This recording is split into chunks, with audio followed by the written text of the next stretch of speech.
So in this episode, we'll be reviewing two more short stories which take place in Martin's Thousand Worlds universe.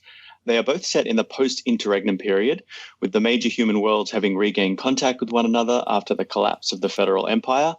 Unlike the previous stories we've reviewed, these texts are set far away from human civilization and deal with distant alien cultures. So the first story we're looking at is called The Glass Flower, and it's a science fiction novelette first published in the September 1986 issue of Isaac Asimov's science fiction magazine. It is set in Findy space on the planet of Croandeni, and it's about a body swapper who has lived for generations. She is challenged by a cyborg who also wants to gain the ability to body swap, not to extend his life, but to end it. In the introductory notes for Dream Songs, Martin states that The Glass Flower has the, quote, sad distinction of being the last published story in his Thousand Worlds universe.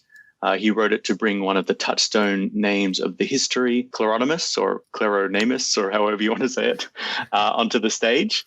So yeah, what did you guys think of The Glass Flower? How many artifacts would you give it? I'd give it at least 4 out of 5 artifacts. I thought it was a solid story, and I didn't know it was the last one that he'd published, but it kind of makes sense that it was late in the sequence of events here, and a lot of that goes in learning more about Cleronymous. Like I liked getting that backstory, so that definitely made the story interesting for me. Yeah, I'd say maybe 4.5 even. I like everything about it. I like the world building stuff is great. I guess I like the mental combat as well, but probably the thing that I like the most is just the world building stuff, finding out, just like, I don't know, all the character introductions and stuff. Like it's a lot of interesting characters with interesting like power sets and stuff like that. And so I enjoyed it a lot. I'm not sure it's necessarily like a great piece of fiction or anything, but I found it very enjoyable. I'm going to go all the way and give this 5 artifacts.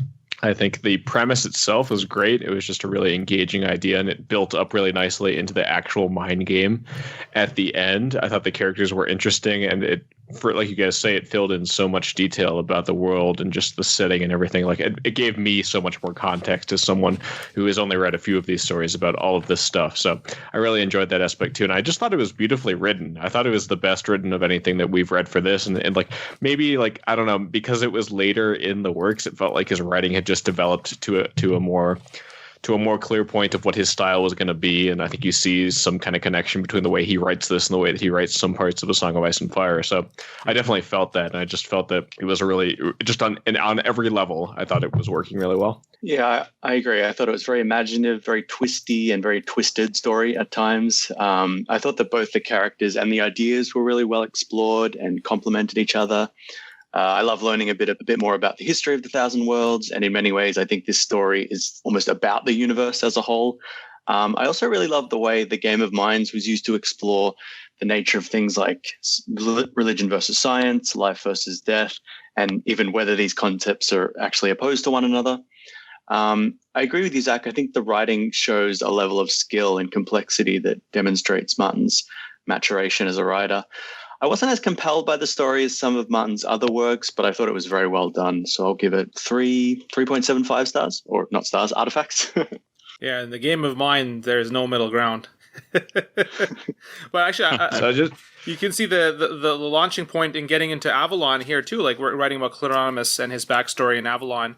You can kind of see an arc going in toward the Avalon novel, right? Yeah, that's a good point. Giving us a taster of that. So just a funny little story here. When I talk about how I first got into A Song of Ice and Fire, the books, I say that when I first heard about it, this was after the show started airing, the only things I knew about it were the name Game of Thrones and the fact that there was a lot of nudity.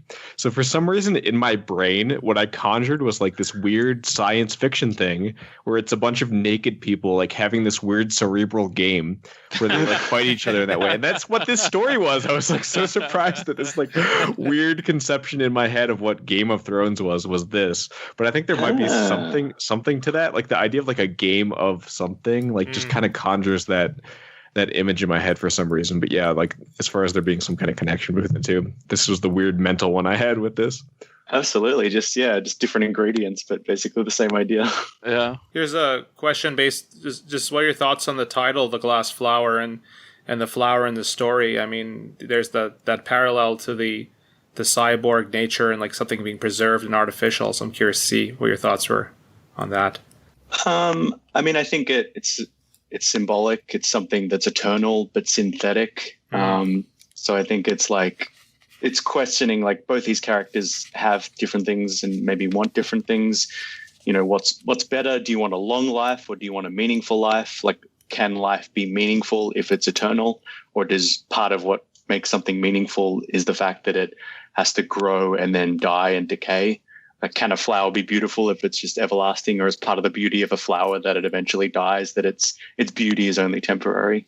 Well, the flower is right at the very end too. Sorry, go ahead, Michael. Oh no, I mean, my thing is not good or interesting, but I was just gonna say I had a harder time with the metaphor, I guess, just because, you know, I mean, neither Cleronimus or the glass flower is eternal, right? Like, they're not becoming, you know, God in some sort of, you know, metaphysical way where they are actually eternal, right? I mean, like, they're still like physical things that will eventually, you know, decay and be destroyed, right? Like, so like eternal isn't really eternal, and so that phrasing or that way of conceptualizing it, I didn't like, or I felt like it was, I don't know. I guess it didn't land for me. I guess it maybe be the way to say it. Yeah, well, I mean, the question is anything truly eternal? And if so, is it possible to? Right. I think you have to go into spiritual. Like, I think you have to make something spiritual to start talking about the infinite and the eternal. I think if you're talking about the physical world, then the answer is pretty clearly no. And I mean, it's just sort of like, especially, I don't know, like, especially like a robot man, you know, or a cyborg, whatever we want to say, although he has no physical or no biological parts. But like he says, like, he has no passion, and, you know, everything he views very coldly, and so, and he's tired of viewing everything coldly, and he wants some passion, and that's fine, right? Like, so if he wants to say, like, my, you know, crystal matrix brain, you know, does not allow me to have any passion, but it does allow me to have the desire for passion. Sure, okay, fine. And for some reason, a biological brain will allow him, you know, actual passion. And so that's fine. Like, I mean, like, I can understand the motivation there, but like, especially like as like a, you know, cold, you know, emotionless, logical being or whatever, right? I mean, like, the idea that, like, I will never die, I'm cursed to live forever. It's like, that's just not true. Like, I mean, he could easily destroy himself, right? I mean, like, that's just, or just the sudden solar flare that he mentions. Exactly, that they were talking about, that could scour the planet. Yeah. He's not immune to that either, presumably. Right. Yeah. But he is in a different mode of existence, as he hinted. Like, I mean, he doesn't ever forget anything, for example. Like, it's always so his experience is different, and it's as close as being eternal as possible in the physical world, perhaps. Yeah, absolutely. And so, like, that's what I was saying. Like, I didn't like the way it was conceptualized, right? Like, I mean, if he was just saying, like, I just don't like the way, like, I don't like the way I feel. Like, everything is, like, too stark and real, and I want things to be more, you know, more iffy, more shades of gray, you know, like, oh, I forget some things, I embroider some things, like, I don't want to be perfect anymore. Like, I can understand that conceptualizing. Whereas, like, the way they were conceptualizing it, that's the other thing, right, is that she's basically eternal too.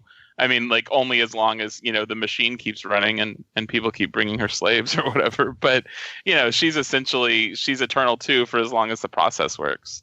Although I guess you could take the artifact and go on the road too. But yeah.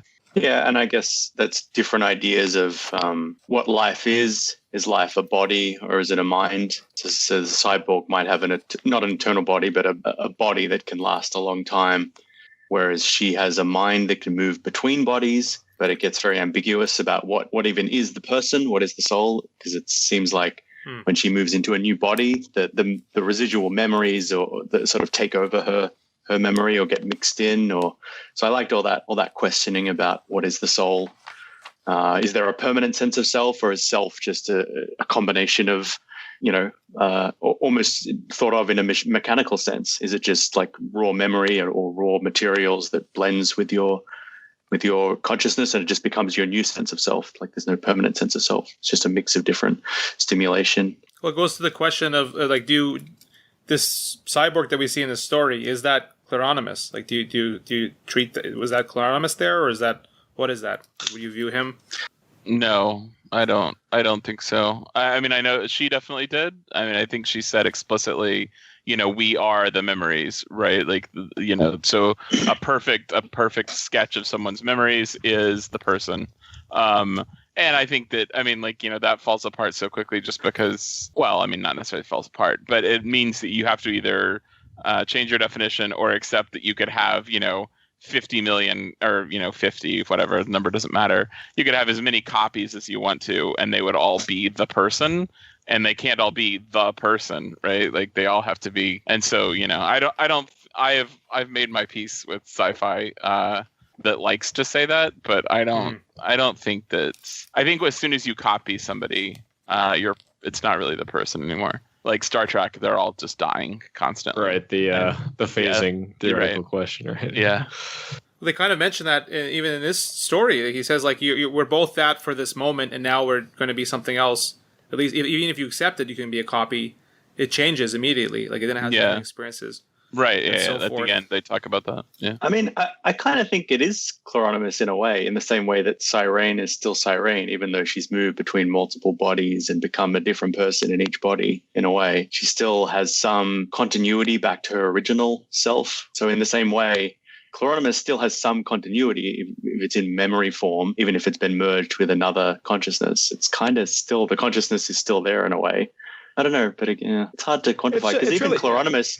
Even Clearonimus, the original Clearonimus, stopped being Clearonimus at a certain point because he became a cyborg. Like, he died as a human and then was resurrected as a cyborg. Is that still Clearonimus, or is that a new right? person I mean, altogether? I think there's a perfect, a decent argument about, like, am I really the same person that I was when I was 8? Like, there's a continuity, certainly, but like, in what sense am I actually the same person? Right, but but even the cells in your body are dying and being replaced, right? So it just folds into that, right? It just folds into that larger philosophical question that I don't think we can really have a firm answer on, right? Like, if you are simply your memories and that is what composes you, then yes, it is. They are the same people. But if there is some deeper aspect of what defines you, and that's just everyone's personal opinion, I guess, if that's true or not. And I think that's kind of what the story is trying to get at, and what a lot of philosophy seems to get at, that there is this permanent sense of self, or there is this continuous sense of self, or is there or isn't there, but you can feel it in a way. There's just, like, even looking at your own life, like, you think back, all right, I'm a completely different person than I was 5-10 years ago, whatever it is. My body has completely changed, but I feel like a permanent sense of self, like just a mental familiarity with what it's like to be me and the way I interpret the world. I don't know. There's something there, even if you can't quite quantify it, that it seems to be directing us to. Yeah, the view of the story, it seems to be. I mean, it's a materialistic view, and then you could be in this crystal, or you can be in rotting flesh. It's just all the same thing. It's just the sum of the memories with an operating system. That's like the materialistic view of it, right? Or are you saying even in a materialistic view, there might be a counter to that?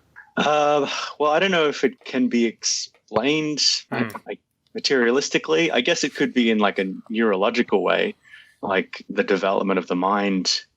I don't know. Because, like, what if you have your memory wiped? Are you still you? Blah, blah, blah. Like, it's all these just what ifs that are fun to ask, but it's hard to get a real answer. But I think, like, the religious interpretation of it has always been like, there's a soul in the body that's yours, and that's you. And this story seems to be playing around with that, because Cyrene has a more mystical, magical, spiritual point of view, and then the cyborg is very logical and rational and scientific. But I think it's that tug of war about what is the soul is really interesting. And yet, this is the fun reversal of the story, right? Because the cyborg is the one who values life in a way that the more biological, human, whatever you want to describe it, character does not. Like, he values the finite aspect of life, of living it in that fashion and then dying in that natural cycle and just the natural aspect of it. Whereas Cyrene wants to live forever and sees that as the ultimate, like, ascension of what it means to be a person, whereas that is obviously less natural. It is not what was supposed to happen. Yeah. And I think they kind of, grass is always greener, maybe. Like, they want what they don't have. Are they both Yeah, I think happy at the end of the story? That's the good question, right? Yeah, I think what I like is that they both get what they want. It's not like I won. They both get exactly what they wanted in this exchange, and we don't. And I don't think the story is telling us whether or not they get a happy ending. Like if one choice is right or the other is right. I think it's pretty ambiguous, which I think is good. Yeah, I agree. Just a couple of some other side questions of stuff we saw. We saw Sebastian Kale, who's floating in a tank.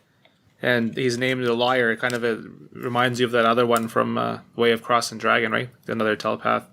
Or is he? I don't know if he's a telepath, but I don't know. Yeah, I was wondering, because the description of him is very similar. John Azure, someone was the name of the little person in The Way of Cross and Dragon. And I was wondering, because that character leaves his planet, I was wondering if it was the same character that pops up in this story under a different name, but maybe this is just a particular type of telepath. That's what they look like. Seems like a reference to Dune, maybe. Didn't they have like some these kind of things in like Liquid or something that have a lot of mental powers or something in Dune? I don't think they were liquid ones. Like mentats, do you mean? Yeah. There were these like weren't these guys that eat spice and then they sit in a tank or something like these like they become deformed. The tank thing might be the movie. I haven't read all the Dune books, so. But if you're thinking like there's some weirdness in that. Well, not some. There's a lot of weirdness in that movie. But there are definitely people. I mean, you definitely can strengthen and gain psychic powers from eating spice. So you're somewhere in there. There's I think what you're saying is basically correct. So 7 players for the game of mind. It's interesting. Did they I perhaps just didn't read closely enough. Did y'all get the impression that the 7 players, that's a fixed thing that the artifact demands, or was that just like the room that she built was for 7 players?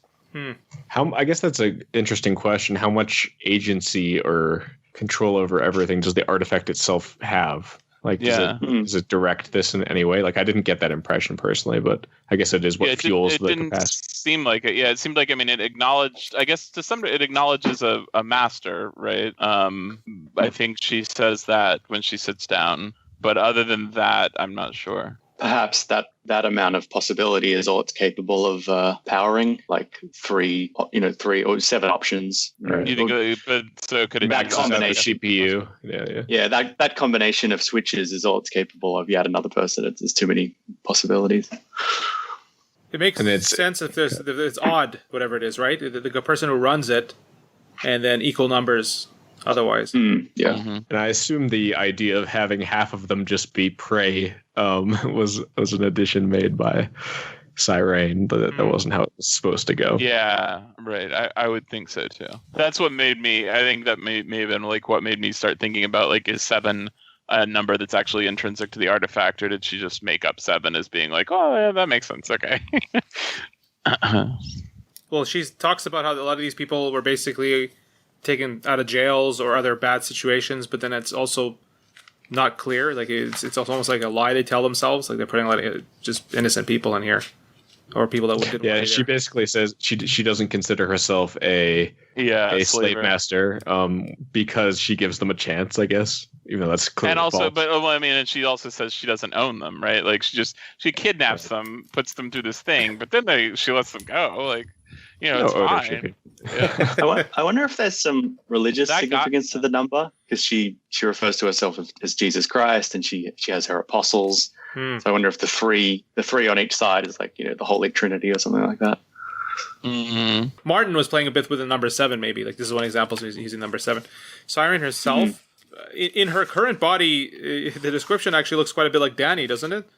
Like but she's only like 7, right? No, she was 7 when she took it. I was also about to say that dude is totally Dario. Yeah, and his name is like all close to Khal Drogo.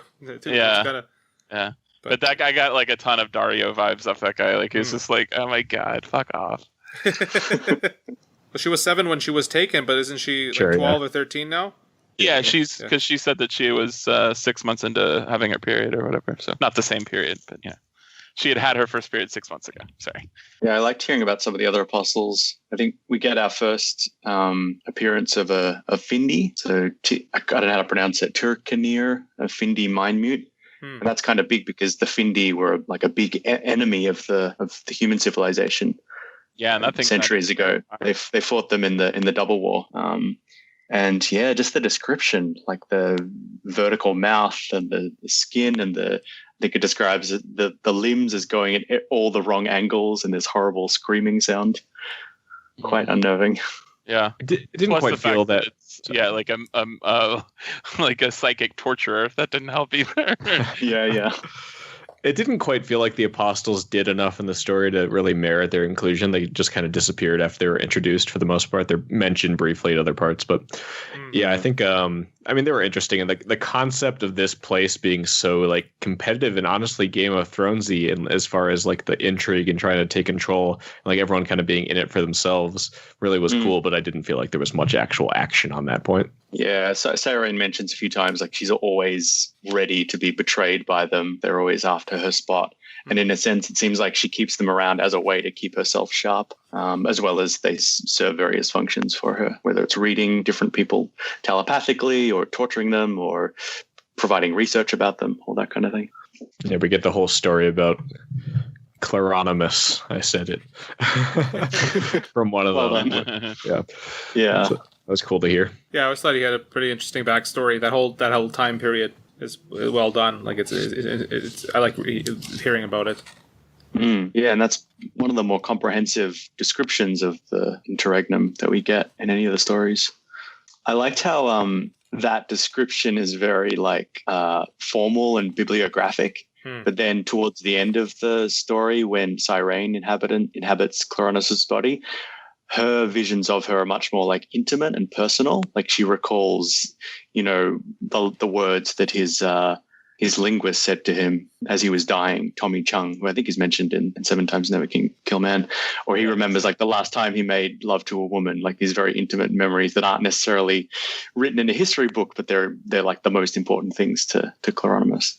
Yeah, and it mentions the Steel Angels as well, and their whole philosophy about strength being virtue, weakness is sin, and whether like she kind of judges herself by that, but though she wasn't born of them. But it was interesting learning more about Steel Angels as well. I was kind of surprised that they merited to be included, like that they had enough impact culturally to be remembered.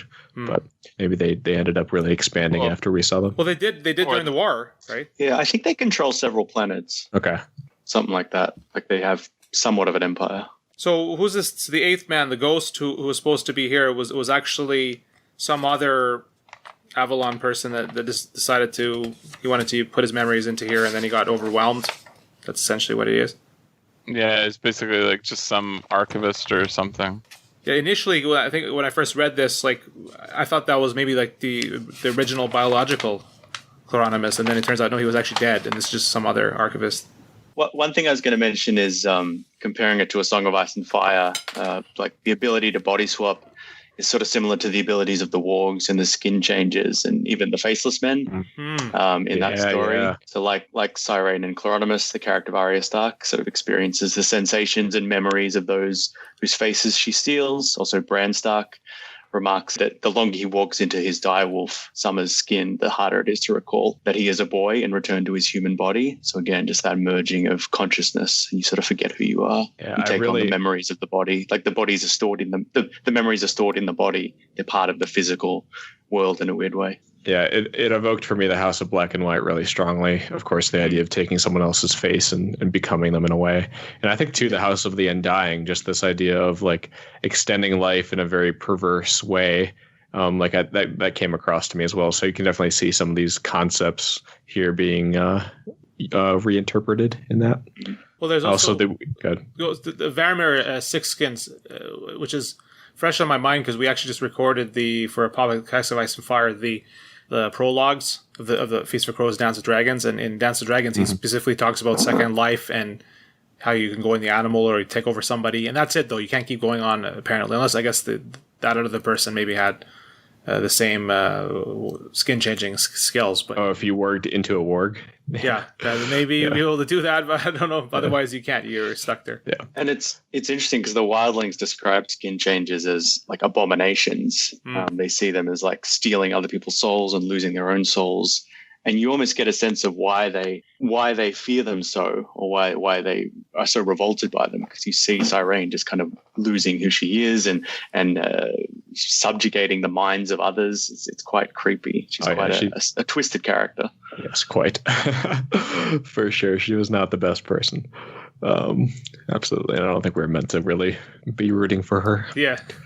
A couple other random A Song of Ice and Fire references. Of course, just the idea of obsidian, and that comes up again and again. This is what this tower is constructed from, and that's kind of opposed to the way that Cleronymus would have constructed it with more natural stuff, as opposed to this kind of stark piece of just more metallic, more plastic, as it's described in all these things. Also, useless nipples gets mentioned. I just wanted to shout that out. That's right. That is mentioned. I noticed that. It's a little weird, that Cleronymus, or that whatever the set of memories formerly embodying Cleronymus at the beginning of the story. It's kind of weird that he stays, right? That he's like, oh yeah, I'll just take care of this artifact and be a body walker. After he was so judgmental about it.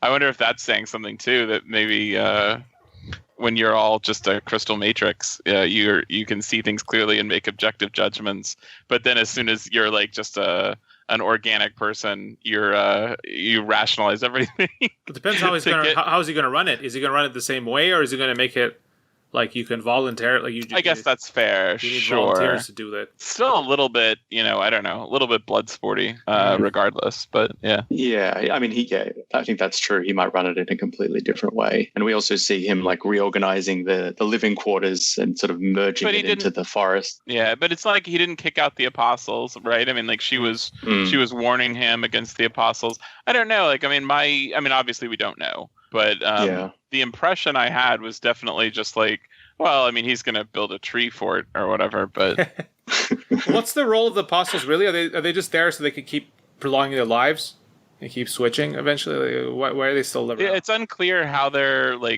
how they're being paid or what sort of form. So one of them is her steward or whatever was mentioned, right? He traded 10 years of service for part of his fee or whatever. But yeah, the apostles, I don't know, because she said they all want something, and then when they get it, they leave, except for Dario, who got it and then keeps coming back or whatever. But so yeah, they want something, but I'm not quite clear on what, and I'm also not quite clear on why. I guess I don't know. If you murder the master of the artifact, do you just get to does it just become up for grabs and anybody can go in there and get it, or do you have to get 7 people and whoever wins gets it? I don't know. I guess maybe the more people you have, the better chance you have. All the different apostles have a different skill that can be combined to face any enemy, maybe.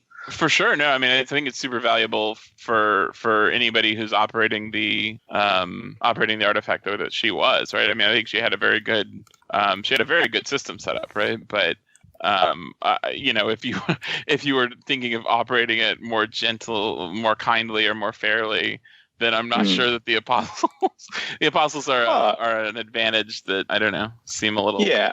No, I assume it's just that was Cyrene's way of operating it. The apostles aren't endemic to the artifact. Right. I was just function any way you want. Sure. Yeah. I was just saying that when she was warning him, or her at that point, whatever. When the ex-Cleronymus was being warned at the end, she was saying and you can't trust these apostles. One of them's going to slit your throat. And he wasn't I'm getting rid of these apostles. What are you, crazy? Right? I don't know. Anyway, we don't know, but sort of the impression I was left with anyway was that he was going to keep running it. What's this link you sent, Michael? Is it I don't know. I was honestly, I was just Googling it so that I could look at the word again so that I could be able to pronounce it. And that popped up. I guess Cleronymus in Greek, I guess it's a Greek word that means one who receives by lot an heir. And so it's interesting, right, that his memories are sort of something that different people receive as an inheritance.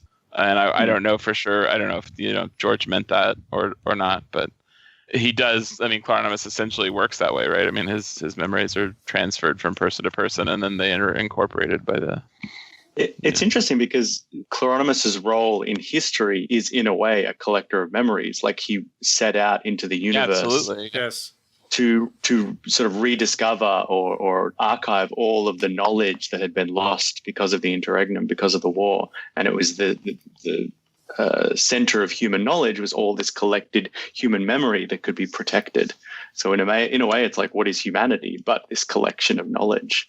Well, he put Avalon on the map, and it makes me wonder about what Avalon would have been. I'm assuming it would have been right near the end of the time period where there is no federal empire anymore, but maybe Avalon's trying to take even a more active role or trying to do something to unify territory, maybe.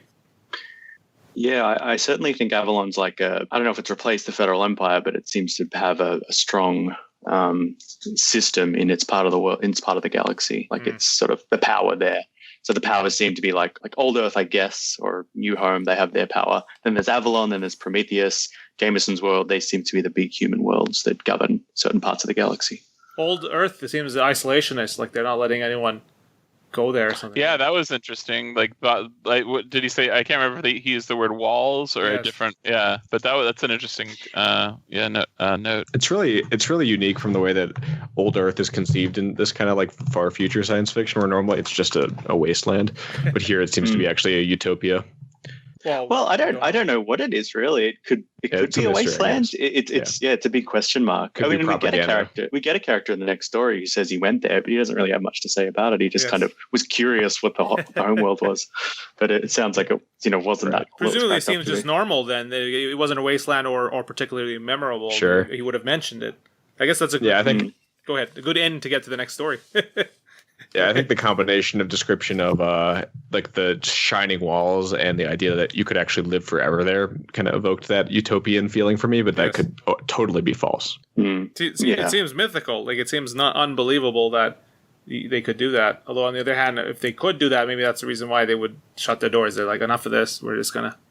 the Empire's falling apart. We're just going to have our own planet. Yeah, they weren't particularly good during the Empire. During the Empire, the Federal Empire was pretty brutal, right? That was the whole point of the Empire. Like, it was not that good. You go back to the Hero and some of the other things. Like, they were suppressing their own people, and they may have instigated the war.